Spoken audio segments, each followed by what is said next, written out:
Hello guys, welcome back to my study vlog. So boards के लिए बचते हैं सिर्फ 5 दिन, बहुत ही कम दिन बचे हैं, ठीक है। एंड मतलब मैंने टू डू लिस्ट बनाया है। पिछली बार मैंने टू डू लिस्ट बनाया था जो मैंने कंप्लीट नहीं कर पाया, सो उसके जो कुछ टास्क मैंने कंप्लीट नहीं कर पाया तो वो भी मैंने इसमें ऐड कर दिए हैं आज के टू डू लिस्ट में। And I make sure I do this because you know to do list is very helpful. इससे आपको पता रहता है पूरे दिन में क्या करने वाले, you make a plan and you follow it. So yes, अभी I was watching English lecture जो कि मेरा अभी कंप्लीट नहीं हुआ, अभी चल ही रहा है फिलहाल। सो मैं कर रहा हूँ grammar portion and see this is the time to do your मतलब जो थिंग्स मतलब क्या कहते हैं जो वीक टॉपिक्स होते हैं आपके, जिसमें आपको लगता है आपके मार्क्स कट सकते हैं, जिसमें आपके यूजली कटते हैं, जिसमें आप मिस्टेक्स करते हो इसलिए मिस्टेक्स। तो जैसे मेरा ग्रामर पोर्शन है, ठीक है। मतलब ग्रामर में ऐसा नहीं मेरे मार्क्स कटते हैं, बट मतलब करते हैं ऑब्वियसली करते हैं, बट मतलब जैसा मतलब मोस्ट मिस्टेक्स जो होती हैं ग्रामर ही में होती हैं। सो इस पार्ट को मेरे को इस मोमेंट पर मतलब स्ट्रॉन्ग करने की ज़रूरत है, बिकॉज अब नहीं करूँगा तो कब करूँगा बोर्ड्स के बाद। So English lecture and geography में मेरा मतलब एसएसटी में मेरा थोड़ा डर है, fear you know. So geography भी मेरे को पढ़ना है, लेक्चर लेना है। एनसीईआरटी का बायो जो चैप्टर 2 था कंट्रोल कोऑर्डिनेशन वो वाला करना है। एंड संस्कृत भी पढ़ना है बिकॉज संस्कृत का लास्ट एग्ज़ाम है। एंड संस्कृत में जियोग्राफी मुझे सबसे ज़्यादा फोकस करना है बिकॉज ये थोड़ा मेरे सबसे पीछे चल रहा है, बाकी मैंने सारे बहुत पढ़े हैं, ठीक है। उसके बाद हम लोग देखेंगे सिविक्स का लेक्चर, ठीक है। एंड मैंने इकोनॉमी का रिवीजन कर लिया है, मेरा हिस्ट्री का भी इनकम्प्लीट है, सिविक्स का भी इनकम्प्लीट है और जियोग्राफी का भी इनकम्प्लीट है। मतलब तीनों मैंने चलाए हैं बट मैं कंप्लीट नहीं किए, which is a very bad thing. आप जो लेक्चर स्टार्ट करते हो देखना उसको आप एंड जरूर क्या करें। And then I have to do the rectification. अब रेक्टिफिकेशन में ऐसे मेरे को क्या करना है, जो करेक्टर स्केच वगैरह आते हैं लैंग्वेज सब्जेक्ट्स में एंड यू नो जो डेट्स वगैरह होती हैं, सो मैंने उसको लिखा है एंड वो करना है। एंड फिर हमको बनाना है मैथ्स की फार्मूला शीट, तो इतना तो पहले करना ही करना है, फिर अगर टाइम बचता है तो हम लोग कुछ करेंगे। सो अभी तक का यही प्लान है, अगर फिर टाइम बचता है तो I will do the MCQs practice with the question bank of science. So वही सब करेंगे। एंड अभी I was watching a lecture, ठीक है। सो यहाँ पर ग्रामर करेंगे, ग्रामर हमारे में 15 मार्क्स की आती है। एंड मैं दिखा देता हूँ फॉर्मेट क्या रहता है इंग्लिश का, बहुत ही अच्छे क्वेश्चन बैंक है यार। एंड हाँ, ये देखो 70 मार्क्स का हमारे पास होता है। एंड इंटरनल असेसमेंट होते हैं जो हमारे पास, वो 30 मार्क्स के होते हैं। रीडिंग सेक्शन होता है 10 मार्क्स का एंड राइटिंग भी होता है 10 मार्क्स का। Grammar and translation 15 marks and literature is 35 marks, ठीक है। So literature is my strong, but इसमें भी मेरे को ज़रूरत है क्वेश्चन प्रैक्टिस करने की। And that's it.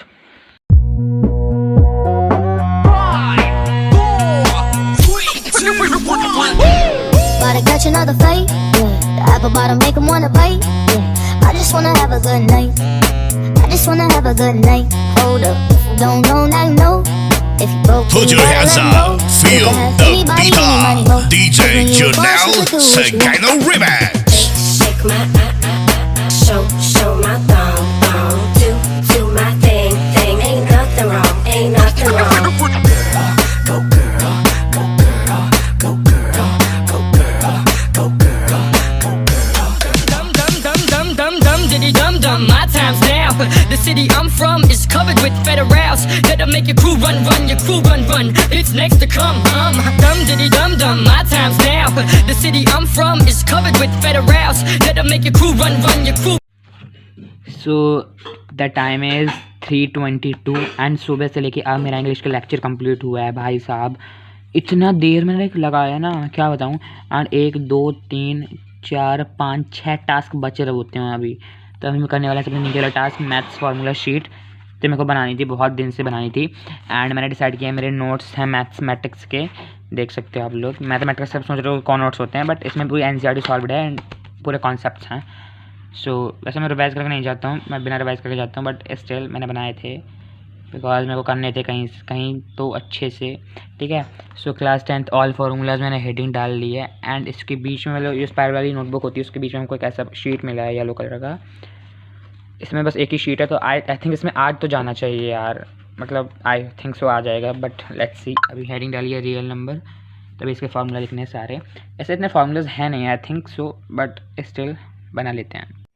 And it was a very wrong idea. मैंने सोचा था इतने चैप्टर्स नहीं है, बट टू बी ऑनेस्ट बहुत ज़्यादा मतलब फार्मूलाज हैं मैथ्स में क्लास 10th में। एंड मैंने एनसीईआरटी खोल के देखा था, मतलब नीचे मतलब बिल्कुल कुछ ऐसे इंपॉर्टेंट चीज़ें लिखी हैं यहाँ से मतलब आपका एमसीक्यू वगैरह बन सकता है। मैंने देखा था इतने मैथमेटिक्स के बारे में लिखा है, जैसे हमारे एनसीईआरटी में चैप्टर 1 रियल नंबर से एक मतलब एमसीक्यू बन सकता है, that who was the prince, who मतलब who is known as the prince of mathematics. And ऐसा क्वेश्चन है, Carl Gauss is known as the prince of mathematics.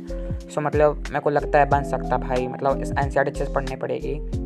वैसे मैथमेटिक्स में मोस्टली आती हैं मतलब प्रॉब्लम्स आती हैं सॉल्व करने को, बट स्टिल क्या पता बन सकता है ना, बिकॉज एनसीईआरटी में दिया है तो कुछ भी आ सकता है। यू नेवर नो कब आ जाए कब ना आए भाई। मैं तो कहता हूँ ये आ जाए मेरे प्रिंस वाला फिर मैं कर दूँ रॉक, इट्स ओके। सो हाँ, मैं कह रहा था कि मतलब नहीं आया था मेरा, मतलब मेरे को लग रहा था इसमें आ जाएगा, बट इतने भी कम नहीं चैप्टर हैं भाई, मतलब काफ़ी अच्छे खासे फॉर्मूलेज हैं। सो या मतलब जैसे सरफेस एरिया वाले हो गया, उसमें तो भाई बहुत ज़्यादा हैं। स्टैटिस्टिक्स में भी बहुत हैं, मतलब इतने भी नहीं हैं, मीडियन के हैं, मीन के हैं एंड मोड के हैं, बट स्टिल अच्छी मतलब खासी क्वालिटी में हैं फार्मूले। तो नहीं आ रहे थे मेरे कोऑर्डिनेट जियोमेट्री तक आए थे, एंड ट्रिग्नोमेट्री में तो बहुत ही जानना है, तो उसके मैंने अलग ही मतलब पर्टिकुलर जगह लिखे हैं। एंड या मतलब क्या बोलूँ मैं, मतलब मैंने जैसे इन सब के मैं तो मतलब मैं अपने ही बनाऊंगा, मतलब जैसे 7 चैप्टर तक मैंने लिखा है, ठीक है, तो वहीं तक लिखे रहने देंगे। एंड जैसे ट्रिग्नोमेट्री है तो मैं वहीं से रिवाइज करूँगा जहाँ मैंने ट्रिग्नोमेट्री के नोट्स बनाए हैं। So that's it for today's video. And today's video में मैं एंड थोड़ी कर रहा हूँ भाई, मतलब मैं क्या हो गया, सस्ते में शो हो रहे हैं गाइज। सो मैं कहना चाहता हूँ आप लोग ऑनलाइन मतलब देख लो, अगर मतलब मिल रहे हैं फॉर्मूला शीट तो it will be more good, बनाने से अच्छा, या फिर बना सकते हो, टाइम है अच्छा खासा आपके पास जो आपको अच्छा लगे। फिर मैंने शाम खाई मिठाई, भाई मज़ा आ गया था। सो अभी मैंने देखो, अभी मैंने जियोग्राफी वाला टास्क किया है, ठीक है, एंड उनमें मेरा मतलब क्यों नहीं टास्क हो पाया पूरे, कल से मेरे को और मेहनत करने की ज़रूरत है। So NCERT bio I am gonna do अभी, या फिर I am gonna watch a lecture. देखो मेरा टू-डू लिस्ट इसलिए नहीं हो पा रही है बिकॉज मतलब मैं एक्स्ट्रा वीडियोस भी देख लेता हूँ, जैसे आ जाते हैं लेक्चर में देख लेता हूँ वो, तो या दैट्स इट। एंड या संस्कृत नहीं हो पाएगा आज, इसको हम कल पढ़ेंगे पक्का, प्रॉमिस पढ़ेंगे कल पक्का, मतलब अभी नहीं पढ़ सकते because I am not on that momentum कि मैं स्टडी करूँ। बायोलॉजी स्टडी कर सकते हैं, तो बायोलॉजी हम gonna study and rectification. Civics भी नहीं हो पाएगा इतना जल्दी बिकॉज इतना छोटा नहीं है चैप्टर, एंड मेरे को जल्दी सोना है, फिर जल्दी सुबह उठना भी है। सो ब्रेक में भी हम just eating, I am gonna eat this थोपा, आई डोंट नो आपको पता है कि नहीं पता, थोपा इसको बोलते हैं। This is how it looks like, it is very tasty thing. So I am just gonna eat it after watching a break, after taking a break, and उसके बाद NCERT I'm gonna do. So yeah, that's the plan. भाई मेरे चेहरे की हालत इतनी गंदी हो गई ना बोर्ड्स के टेंशन की वजह से, मतलब मेरे को बाल भी कटवाने हैं अपने, एंड भाई मतलब बोर्ड्स, मतलब ऐसा लग रहा है वैसे बोर्ड्स के टेंशन में काला हो गया हूँ पूरा। So that's it guys. मैं आया था छत पर रिवीजन मैं बोल रहा हूँ रिवीजन करने। सो मेरे पास ये टॉपर्स रिवीजन चार्ट है। सो ये मेरे पास मतलब फिज़िक्स का भी है, 12th की फ़िज़िक्स का है, मैं दिखाता हूँ आप लोगों को। गलती से 12th की फ़िज़िक्स का भी हो गया था print out, but it's okay, हमको 2 साल बाद काम आएगा। इसके फार्मूलेज देख के मेरे को इतना अलग ही डर लग रहा है भाई, फार्मूलेज वगैरह देख के। तो 12th की फ़िज़िक्स को बस साइड रखते हैं गाइज़, बिकॉज अभी साइड रखते हुए ना फालतू में ना डर लग रहा है। ओके, सो मेरे पास ये अभी आया है 10th की, मतलब मेरे पास बहुत दिन से, काफ़ी दिन से है मेरे सारा, इसमें मतलब मैं सारे ही मैंने रख दिए थे प्रिंट आउट निकाल के, ठीक है। मेरे को बिकॉज लास्ट टाइम ऐसे कुछ रिवीजन करना था, मतलब इसको एक बार देखे पूरे चले जाओ नोट्स, तो इसमें मतलब सारे इंपॉर्टेंट पॉइंटर्स लिखे हैं हर एक चैप्टर के। देखो जैसे कार्बन कंपाउंड वाले चैप्टर, ठीक है, तो जो मेन पॉइंटर्स होते हैं जैसे डायमंड, ग्रेफाइट, फुलेरिन, तो ये सब देखो लिखे हैं, छोटे छोटे बॉक्सेस में बने हैं। एंड डिटर्जेंट वाला, and you know acetic acid and fuel and you know combustion, ये सब मतलब जो इंपॉर्टेंट बेसिकली होता है पूरे चैप्टर का, वो लिखा है इतने एक बॉक्स में पूरा। तो बस एक बार देख लोगे अगर सुबह, मतलब जैसे एग्ज़ाम हो कल तो वही है, मतलब जैसे chemical reaction, acid base and salt, metal non metal, carbon वाला है, life process, control and coordination, मतलब सब कुछ ही लिखा है। तो मैंने इतना रिवीजन कर लिया है। अभी मैं कर रहा हूँ रिप्रोडक्शन वाले का, उसके बाद हम करेंगे फिजिक्स का, तो अभी मेरा पूरा हो जाएगा साइंस का रिवीजन। उसके बाद हम लोग अपना करेंगे अदर वर्क। मैं सब कुछ ले आया हूँ भाई, मेरा पूरा मैसेज डला है यहाँ पर। तो अभी जस्ट पढ़ रहे हैं वही, एंड टाइम हो रखा है 4:23। एंड अभी मैं गाना भी सुन रहा था बिकॉज थोड़ा मैं गाना सुन के मैं रिवीजन करता हूँ, मेरा मतलब फोकस डिस्ट्रक्शन नहीं होता है, मतलब मेरे से हो जाता है मैनेज, तो अभी मैं वही कर रहा हूँ।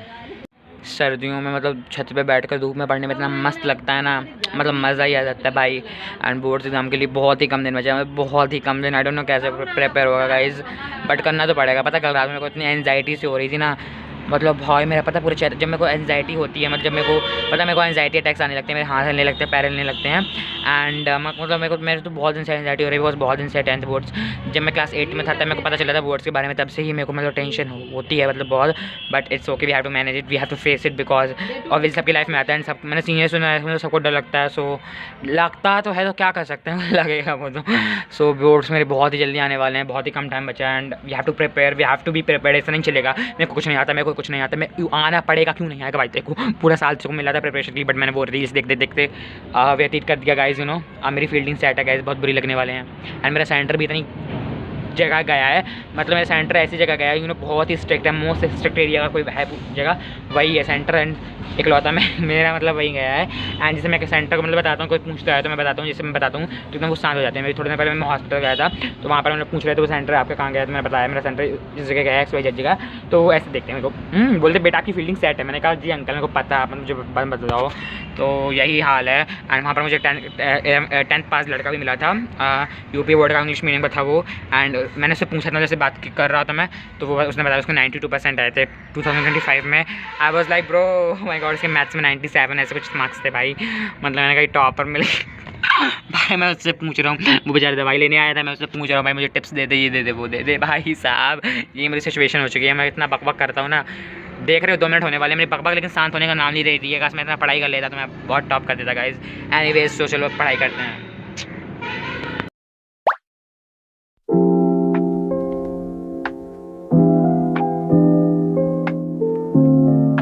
सो दीज आर द इक्विपमेंट्स जो मैं बोर्ड एग्जाम लेके जाने वाला हूँ। सो यहाँ पर एक ट्रांसपेरेंट पाउच और ये है ट्रांसपेरेंट एग्जाम पैड।